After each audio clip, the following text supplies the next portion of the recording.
नमस्ते। हमारे साथ डॉक्टर राम परियानी साहब हैं। डॉक्टर साहब, ये सारी चर्चा हम लोग इसलिए कर रहे हैं क्योंकि हम लोग उम्र के इस पड़ाव पे हैं जहां पे देख के मन व्यथित होता है, दुखी होता है, गुस्सा भी है, कभी कभी बेबसी भी लगती है। जो बच्चों के साथ 20 तारीख को हुआ, बाकी चीजें ठीक है, आगे पीछे होता रहेगा, किसने वोट चोरी की, किसने वो किया, किसने वोट बूथ लूट लिया, SIR कैसे हो रहा है। लेकिन किसी भी सभ्य समाज में जो 20 तारीख को हुआ वो सब समाज का इंडिकेशन नहीं था। लोकतंत्र छोड़ दीजिए, ये शायद जानवर भी इस तरह का काम नहीं करेंगे जिस तरह का काम 20 तारीख को इस सरकार ने और खास करके मोदी जी द्वारा निर्देशित और अमित शाह द्वारा एग्जीक्यूटेड। क्योंकि दिल्ली पुलिस के डायरेक्टली जो हेड हैं वो अमित शाह है। इस पे कहीं कोई घुमा फिरा के मैं बात नहीं कर रहा। मैं इसी बिल्कुल पे सही आपसे है। इसलिए क्योंकि हाँ जी। और डॉक्टर साहब, हम सबके किसी के ग्रैंड वो पे सन्स हैं, ग्रैंड डॉटर्स हैं। हम सब लोग उस उम्र के उसमें हैं कि जहां पे ये लग रहा है कि इन बच्चों का होगा क्या अगर ये आने वाली रिजीम इस तरह से मार पिटाई, मतलब डंडे में आप कील लगा के आप डंडे वो ला रहे हैं जिसमें बिजली जिससे मारी जा रही हो, आप पैलेट गन का इस्तेमाल कर रहे हैं। आप क्या पाकिस्तान बॉर्डर पे गए थे क्या? और ये सिर्फ ट्रेनिंग अमित शाह का बिल्कुल छाप है। मैं इसी से शुरुआत कर रहा हूँ। मतलब कभी कभी मन दुखी होता है कि क्या करें, बेबसी है डॉक्टर साहब। जी आनंद जी, बहुत धन्यवाद इस चर्चा को रखने के लिए। और आपने प्रस्तावना में बहुत अच्छी तरह से पूरे सवाल को रखा है, क्योंकि 20 तारीख की जितनी बात की जाए उतना दुख और पीड़ा दोनों होता है।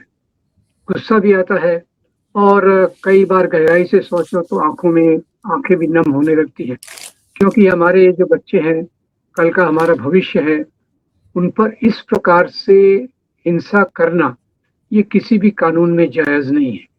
और वो हम लोकतंत्र हैं, लोकतंत्र में अपनी अभिव्यक्ति करना, प्रोटेस्ट करना, ये तो हमारा अधिकार है।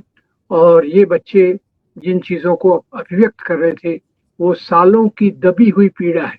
वो कोई एक दिन की बात नहीं है। इतने सालों से जो पेपर लीक हो रहे हैं, जो बेरोजगारी बढ़ रही है, जो व्यवस्था में कमजोरियां हैं, जिसके कारण हमारी अगली पीढ़ी को इतना दर्द सहना पड़ रहा है, ये वो पूरी पस एक तरह से, जैसा कहते हैं ना, निकल के आया। और उन्होंने कोई गलत काम नहीं किया। उन्होंने शुरू से कहा कि हम अहिंसा के रास्ते पे चलेंगे, हम अपने लोकतांत्रिक अधिकारों के बीच में रह के अपना मार्च करेंगे। इसमें किसी प्रकार का कोई शंका नहीं है। पर पुलिस हमारे बीच की, जो कहा जाए तो एक प्रकार से वो भी हमारे समाज का एक अंग है। क्या उनमें इतनी क्रूरता बरती जा सकती है शासकों द्वारा? जैसे आपने एक उदाहरण दिया, मुझे बहुत सारे उदाहरण याद हैं जिसमें स्त्रियों पर किस प्रकार से व्यवहार किया गया। एक्चुअली कोई एक सभ्य समाज हो तो जिन पुलिस वालों ने किया है उन पर तो रेप का आरोप लगाना चाहिए, इसमें मुझे कोई शंका नहीं है। और हमारी अगली पीढ़ी के लोगों में से इस प्रकार से उनको अपनी लोकतंत्र को जिंदा रखने के लिए, लोकतांत्रिक व्यवस्था के अंदर रहकर अपनी मांगों को पूरा करने के लिए, अगर सरकार को जगाने के लिए पार्लियामेंट तक मार्च करना पड़ता है, तो उसमें गलत क्या है? वो तो अपने अधिकारों के बीच में रह के कर रहे थे, शांतिपूर्ण तरीके से कर रहे थे।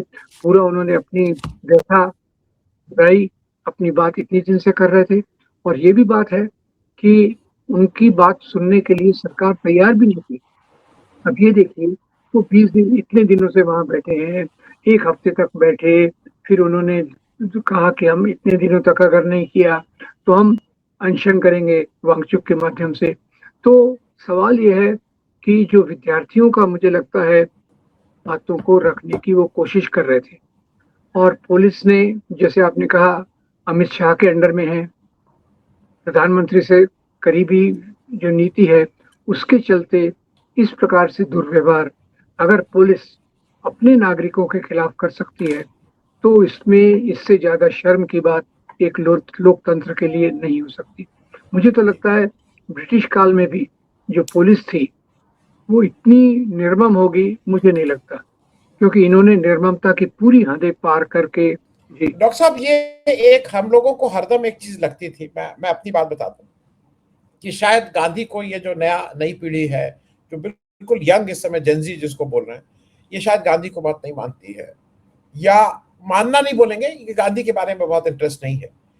लेकिन मैं एक बात देख के वहां मुझे लगा, जब 20 तारीख को कि आप कहिए कुछ भी, वारे गांधी 1916 से आए, 30 साल लिए तुमने देश को आजाद करने में, लेकिन इस देश को ऐसा तुमने उसको घुट्टी पिला दी है अहिंसा की कि वो डीएनए में है।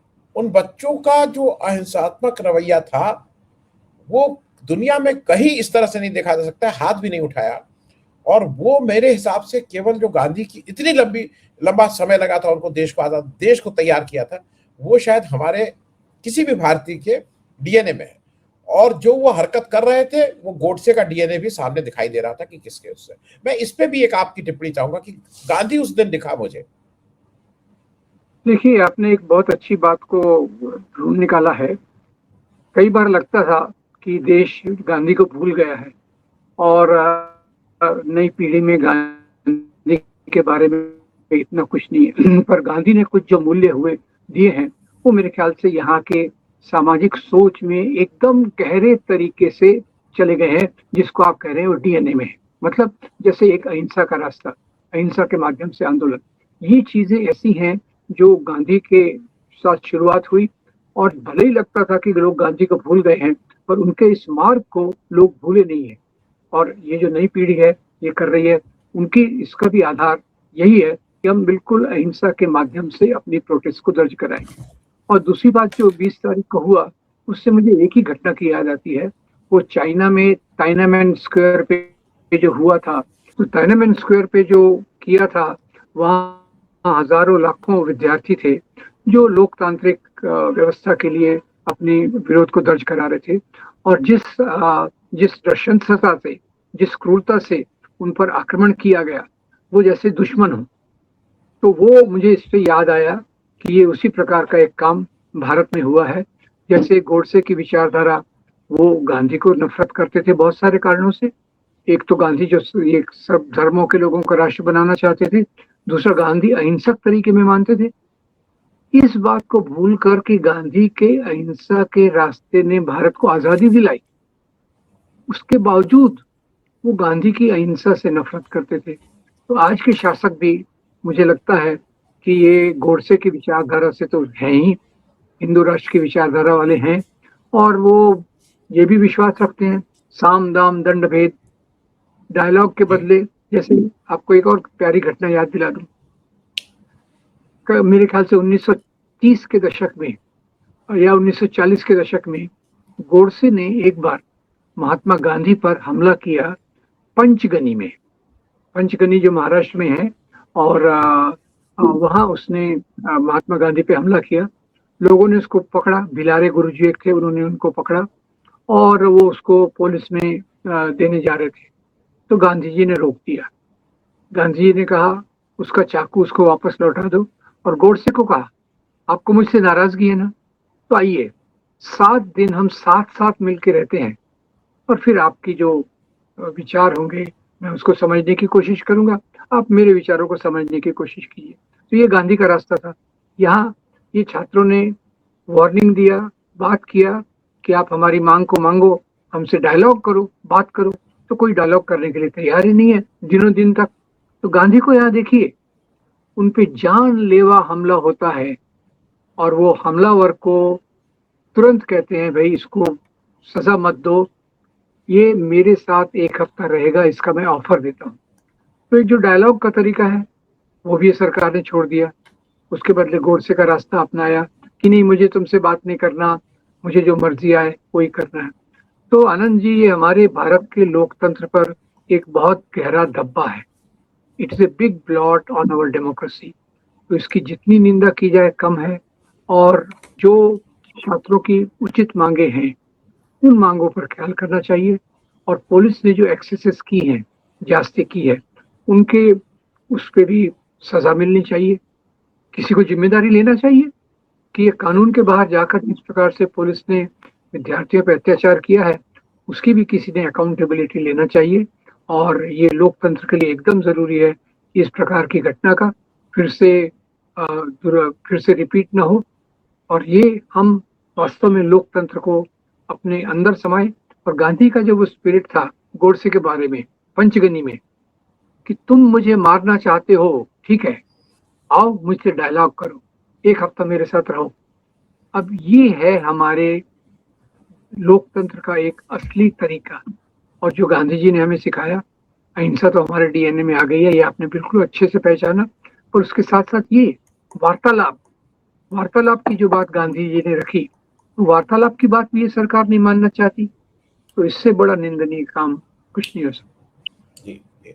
मैं डॉक्टर साहब उस पे आऊँ, मैंने जब आपने कहा जुलाई 1944 में बाथा हाई स्कूल था पंजगनी में, वहां पे इवनिंग प्रेयर के समय हुआ था। खैर, मैं एक चीज डॉक्टर साहब और इसलिए आपसे समझना चाह रहा हूँ, हर एक का एक एक किरदार होता है। मैं सोशल मीडिया चलाता हूँ, डिजिटल जी मीडिया। आप इतिहास को नए ढंग से, आप मूल रूप से चिकित्सक होने के बाद भी आप इतिहास को आम आदमी की समझ लायक बनाते हैं, मुश्किल चीजें पढ़ते हैं, फिर हमारी भाषा में उसको समझाते हैं। उसी तरह से मुझे लगता है कि सोनम वांगचुक साहब का आज फास्ट खत्म कर दिया, कल रात में कर दिया। मुझे लगता है कि उनका वो रोल था। We respect and we also acknowledge कि उन्होंने एक बहुत बड़ा ट्रिगर किया, क्योंकि अगर वो ट्रिगर नहीं होता तो शायद यहाँ तक मूवमेंट नहीं पहुंचता। 26-27 दिन का फास्ट रखना कोई हंसी खेल नहीं है, 2 दिन नहीं हो पाता है। तो बिल्कुल। वो यहाँ तक आ गए। अब मेरे ख्याल में उनके उनसे अब रोल शिफ्ट होगा, बच्चों के पास रोल है। और उस दिन मैं एक और चीज इसलिए आपसे ले रहा हूं कि सोनम वांगचुक को we must acknowledge, we must respect and we must say कि he has done a tremendous job. लेकिन on the same hand, Rahul Gandhi की गिरफ्तारी जो उस दिन रात में हुई और जिस तरह से उनका जूता भी निकल गया, नाक से खून बहने लगा, मुझे लगता है भारत जोड़ो यात्रा में राहुल गांधी का वो एक पड़ाव नंबर 1 था। उस दिन की गिरफ्तारी, जब खून निकला है और जब उनको खींच के ले गए हैं, वो शायद उनके जीवन का जो भी यात्रा है उसका पड़ाव नंबर 2 है। और यहां से एक दूसरे राहुल गांधी का कनेक्ट जो है, जैसे गांधी का कनेक्ट हुआ था, वो राहुल गांधी का भी कनेक्ट में देख रहा हूं और ज्यादा स्ट्रॉन्ग हो गया। इस पे एक छोटी टिप्पणी सोनम वांगचुक का और राहुल गांधी का करके हम खत्म करेंगे। देखिए, इसमें मैं दो बातें स्पष्ट करना चाहूंगा कि जैसे आपने कहा सोनम वांगचुक के और ये जो दीपके है इसके कारण ये सोल्यूशन में क्रिस्टल बनना चालू हो गया। पर ये मुद्दे को राहुल गांधी पिछले कई महीनों से चला रहे थे, ये हमें भूलना नहीं चाहिए। ये जी, राहुल गांधी अचानक ये कर रहे हैं, ये समझना एकदम गलती होगी। कई शहरों में उन्होंने बड़े बड़े आंदोलन किए, बड़े बड़े तरीके से उन्होंने इस बात को किया। तो राहुल गांधी कोई सीख साख के, कोई इरादों से पॉलिटिक्स में नहीं आए। वो पूरी प्रतिबद्धता, पूरी ईमानदारी से राजनीति में आए हैं। उनका कोई इसमें ज्यादा स्वार्थ दिखता नहीं है, इसके बजाय बजाय इसके कि देश एक अच्छे रास्ते पर चले, और उसके लिए वो कुछ भी भुगतने को तैयार है। आप ख्याल कीजिए आनंद जी, जब लोगों ने कहा कि आप बताइए कि आपको मार लगी थी और आपको इस प्रकार से घसीटा गया, तो उन्होंने कहा वो इर्रेलेवेंट है। ज्यादा महत्वपूर्ण है कि विद्यार्थियों पे क्या अत्याचार हुआ। आप सोचिए, कोई और व्यक्ति होता तो बढ़ा चढ़ा के बताता, नाक से खून आया, पीठ पे लगा, पैर पे जूता गया, वो विस्तार में कहता था। अरे बोले छोड़ो उस बात को, वो कोई बात है क्या? बात तो है कि हमारे विद्यार्थियों पर, नौजवानों पर किस प्रकार से अत्याचार हो रहा है। मैं उसके लिए पीड़ित हूँ, मैं उसके लिए आहत हूँ। उसके लिए मैं चाहता हूँ कि ये लोकसभा में इससे चर्चा की जाए। और जब स्पीकर साहब ने इस बात को मना कर दिया तो ही वो धरने पे बैठे। वो ऐसे किसी के लिए धरने पे नहीं बैठे, वो स्पीकर साहब के पास बैठे, ओम बिरला के पास, कि भाई इसका लोकसभा में आप चर्चा रखाइए। उन्होंने कहा ये मेरे हाथ में नहीं है, मैं सरकार से पूछूंगा। तो इतने उससे वो मतलब क्या कहें, उसकी प्रतिक्रिया में उनको लगा कि सरकार पर प्रेशर डालना जरूरी है।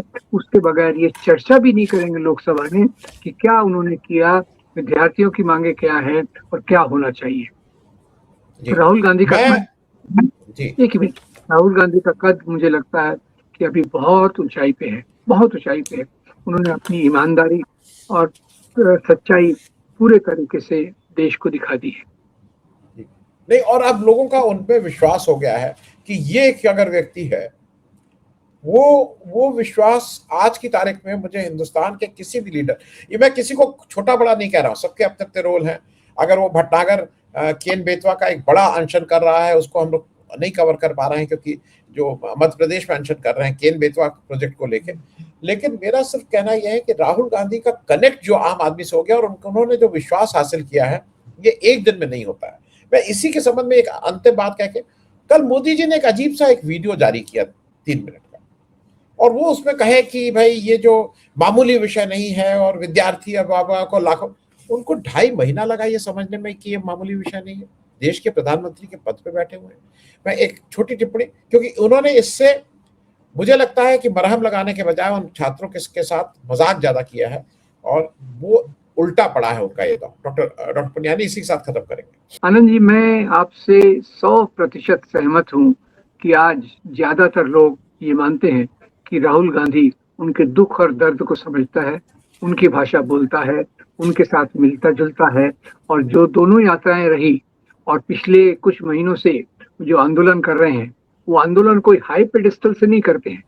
वो एक आम जो पार्टिसिपेंट रहता है उसी के अनुसार उनका काम रहता है, उसी के अनुसार उनका जो आचरण रहता है। और मेरे ख्याल से ये एक किसी व्यक्ति की पर्सनालिटी का उच्चतम बिंदु है कि जब आप ये भूल जाएं, आप इस बात को ख्याल ही ना करें कि आप एक लीडर हैं, आप एक बहुत बड़े लीडर हैं, आपके पास 100 MP हैं और आप एक सभी व्यक्तियों से गले मिल सकते हैं, बात कर सकते हैं।